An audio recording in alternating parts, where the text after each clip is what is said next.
Anyway, we're going to get into what kind of prompted this old war story right now.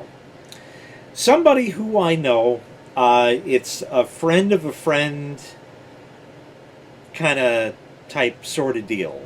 Not anybody I'm close with, but anyway, like in the show Dragnet, the names have been changed to protect the innocent.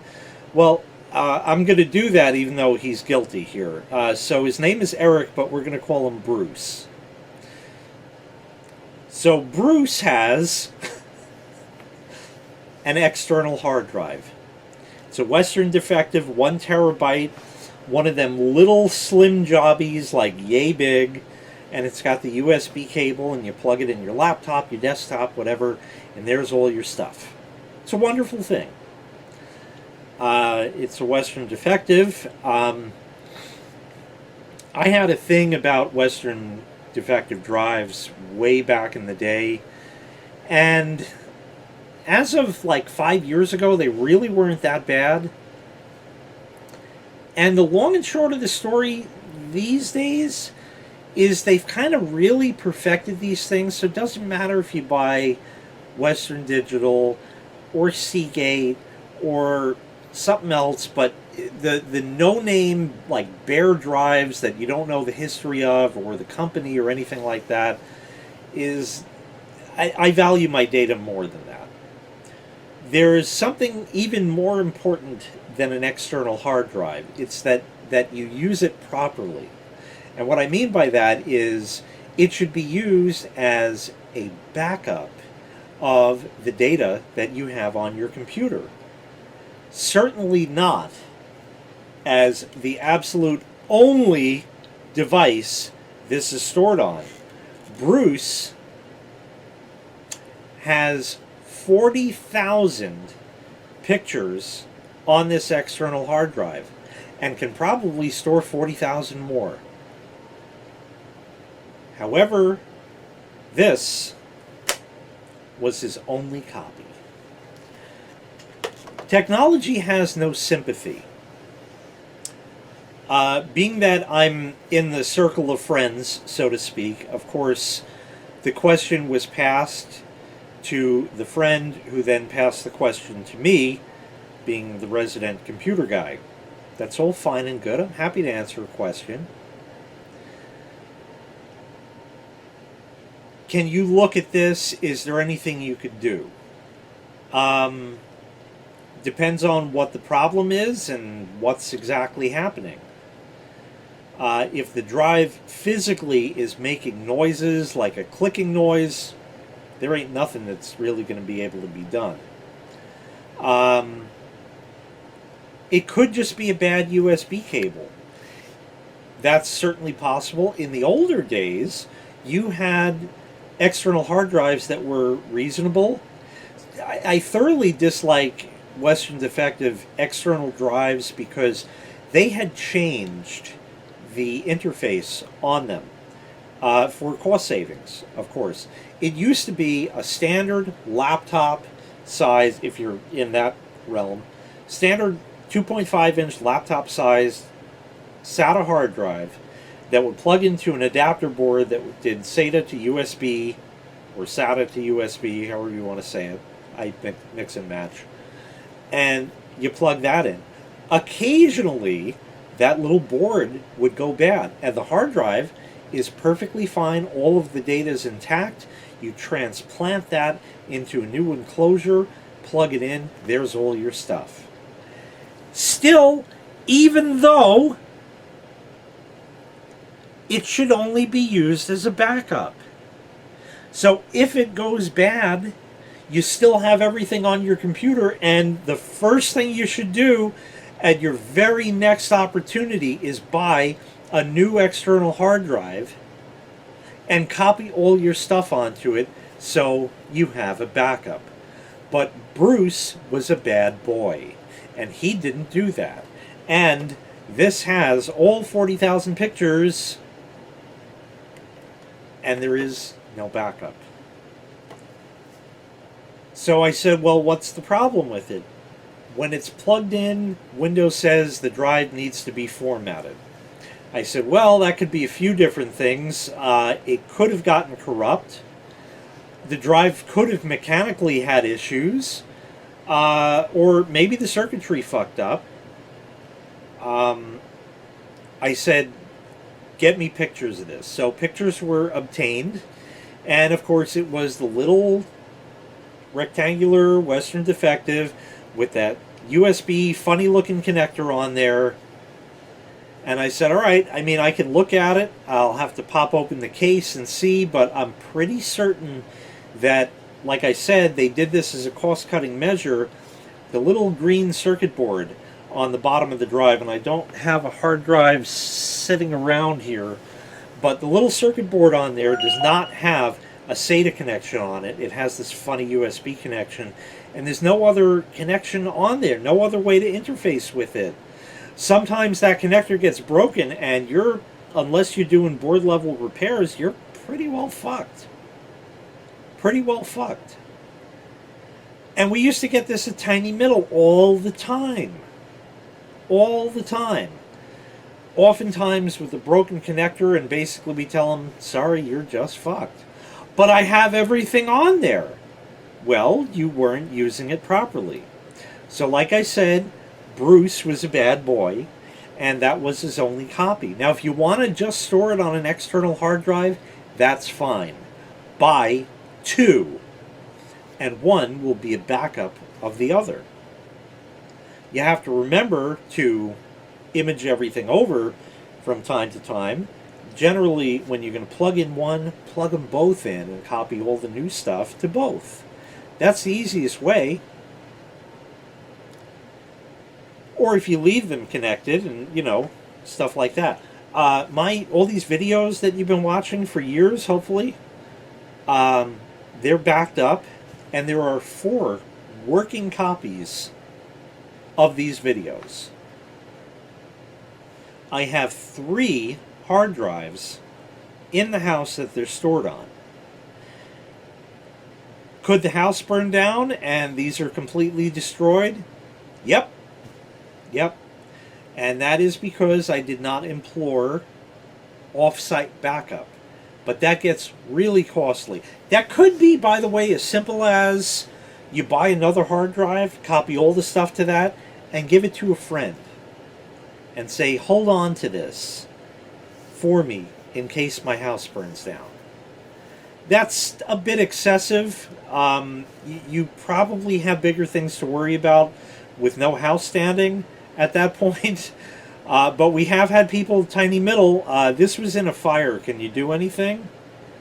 Yeah, no, not really. Well, anyway, the next step after that is data recovery services. Data recovery services can go anywhere from a couple of hundred to 5 figures, depending on the level of complexity involved in trying to get your data back. And many times it's unsuccessful, but there are definitely cases of it working and it being done. In the older days with data recovery, sometimes that little circuit board on the drive would go bad, and they would buy an identical one and swap circuit boards, which the average person could do if you get the right revision and everything else 100% exact. There was a good chance that if the media itself and everything, the mechanical internals of the drive were okay, it would work and you could get your data. Other times they actually have to open it up and expose the platters and the heads and all that.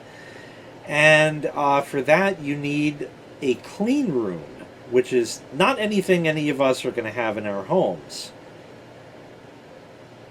So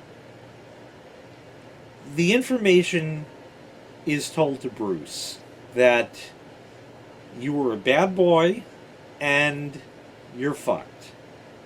Your pictures are gone. There's no magic pill, no booster that you can plug in to make it work. You fucked up, and you fucked up bad. And your shit's gone. Unless you're willing to pay. This has been an ongoing thing with Bruce over the last 2 weeks. It's been taking 2 weeks purposely because the messages are being delayed because he's being a pain in the ass. His drive ships out next week to data recovery. Could have listened from the get-go and gotten that access point and wired it, or in this case, a second external hard drive and copied all the shit to that, but no, and that's the price you pay. There are people that you're going to deal with in life that don't know jack shit, okay? I'm not one of those people. I usually have a great answer for something, and if I don't know, I'll tell you I don't know. And we'll go from there. I can try to do some research, depending on the issue and what's going on and stuff like that, and try to find things out. It may not be an answer, but it may give you some clues to the answer. But when you talk to somebody who does know what they're talking about, and they tell you definitively no, going to somebody else, the whole thing with this is Bruce went to somebody else who gave him an answer he wanted to hear. He didn't want to hear my answer. Just like the big fat dumb American Italian consumer comes in wanting a booster, he didn't want to hear what I had to say because it was too much work, or I don't want to do that, or there's a much easier solution, or something. And he went over to Guy, and Guy gave him the answer he wanted to hear. It was flat out 100% the wrong answer, especially if he came back and said it didn't fucking work. Now, wasn't it? But he went to somebody else who told him the answer he wanted to hear.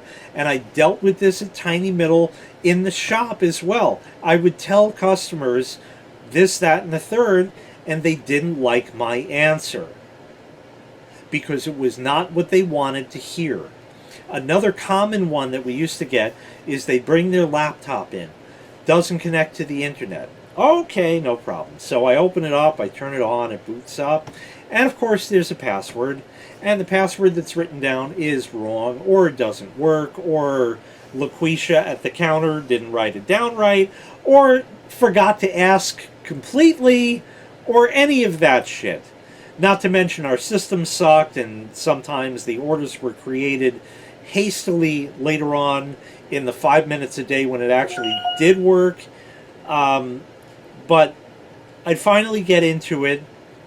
Here I am at the desktop. Let's go to the wireless networks. Oh yeah, here's the one in the store. Connect, obtaining IP address, connected. All right, let's try the web browser. So you hit whatever they have on there. It could be Firefox, Chrome, Internet Explorer back in the day, Edge, Safari, Opera. You know, there's browsers out there. And it works fine.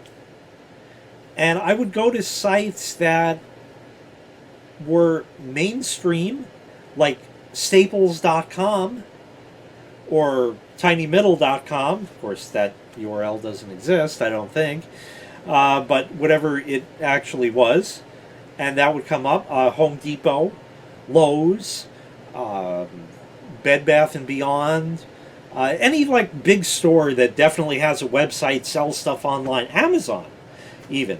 Anything like that. Any site that you know for almost 100% certainty is going to be up and running, which I could also just check on my terminal. I use old terminology because I'm an old fart, but on my desktop workstation, you know, I can go to it and it's up and it's working and it works on their laptop, and I call them up. Yeah, is this Joe Basola? Yeah. I have your laptop here. We'll forget about the password part. It's working fine.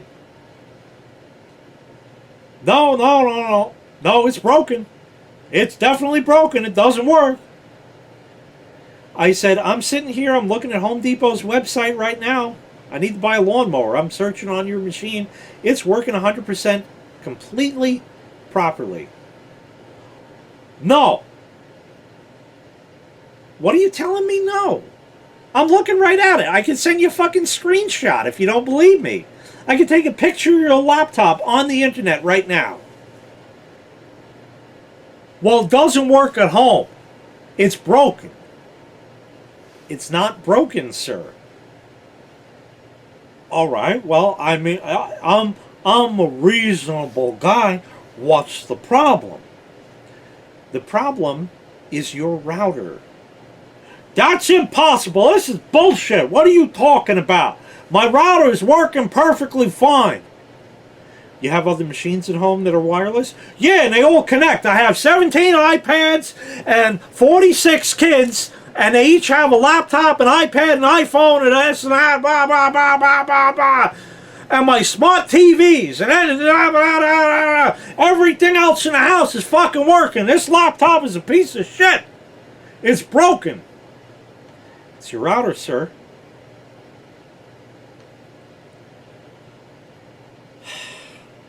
I would even preface this by telling them, I said, listen, I know what the problem is, and I'm going to tell you that right now, but I'm also going to tell you that what I'm going to tell you right now is going to sound like a load of rubbish, but it is actually correct. Your problem is your router. And then, of course, he goes belligerent Italian that no, that's impossible because everything else is working. And I would explain that sometimes the router sort of hangs up on a particular device, like hanging the phone up on somebody. It just won't connect, won't work, and you replace your router and everything will work, including and especially this laptop. Oftentimes, this was kind of a 50-50. A lot of times they would come in, they'd buy a new router, and it would work. And that's all there was to it. Other times they went completely Shitalian. And then we got the manager involved. And you did not want to get the manager involved.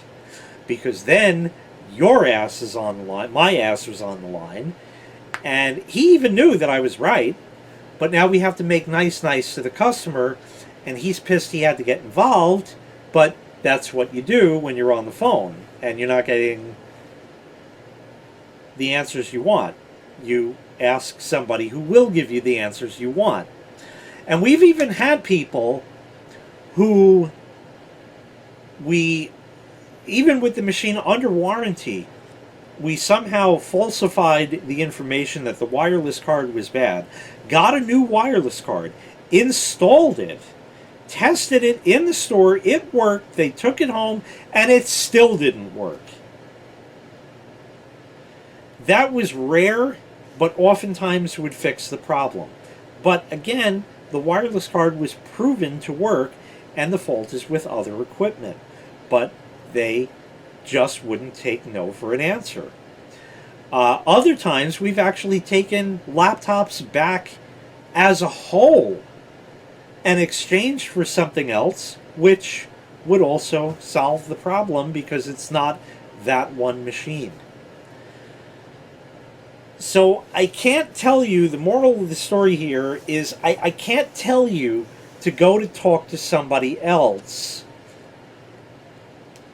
If you go to a doctor and he gives you 6 months to live, you're going to get a second opinion. If that doctor says there's nothing wrong with you, the other guy's a quack, you're probably going to be totally confused and maybe even go for a third opinion. And hopefully between all three of them, 2 of them will concur that yes, you do have this disease, but it's not that advanced and it's not 6 months, it's more like a year. Better news, but still horrible news. Or it could concur the other way that that first guy was a total quack and wanted to steal your money. You don't have this disease at all, and it's been verified by 2 different doctors. Yeah, but you don't just take the other guy's advice and leave with it, knowing that you do not have this disease and you're not in any danger of dying, because then 6 months later you die. And the first guy was actually right. So there is an importance in seeking a second opinion, but when it's necessary. And there is a point in getting other people involved when it's also necessary. I understand a lot of this is human nature, where you go to somebody else because you didn't like the answer you were given. But maybe that first person really knew what they were talking about. So if you do have to talk to somebody else and they give you the answer you wanted to hear, but it's not the right answer because it never was, and the first guy was right, tell him. Tell him, you were right. I fucked up. I should have never doubted you. And next time, I will go to you first.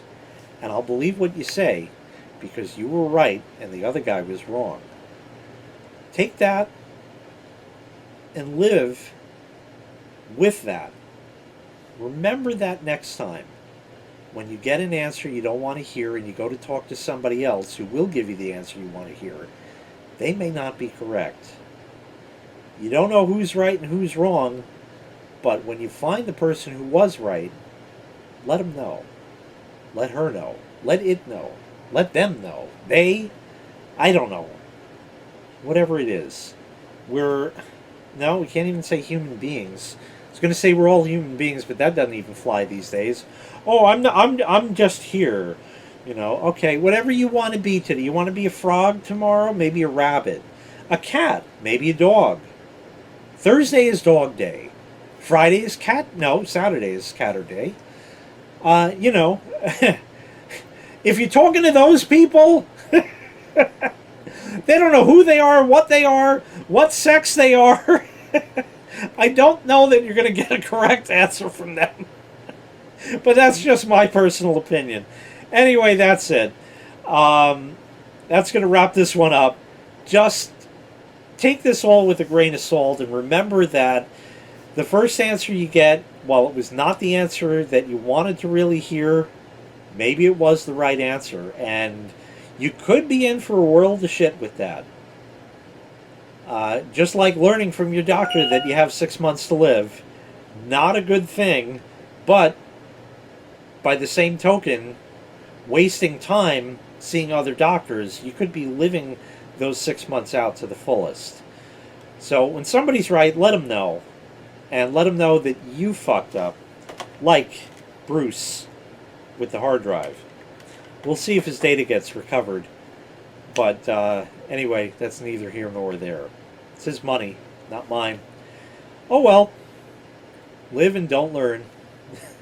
Thanks so much for watching. Make sure you click like. Make sure you click subscribe. And take care. We'll see you next time. Bye-bye.